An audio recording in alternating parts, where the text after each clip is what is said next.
साला इसीलिए तुम्हारा दवाई नहीं कराने आते हैं हम। भाई इस बार यार ले चलो भाई, दवा करा दो। ये क्या हो गया?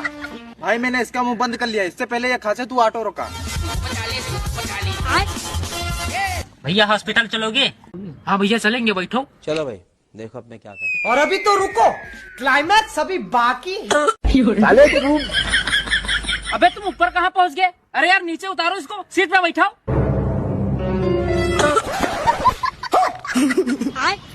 ऐसा है, इतना फालतू टाइम नहीं हमारे पास, बैठना बैठो ना, हम जा रहे हैं। भैया तनिक देर रुकिए, बैठ रहे हैं। नहीं सारुण के यहाँ कुछ तो गड़बड़ है। मेरा ऑटो कहाँ गया?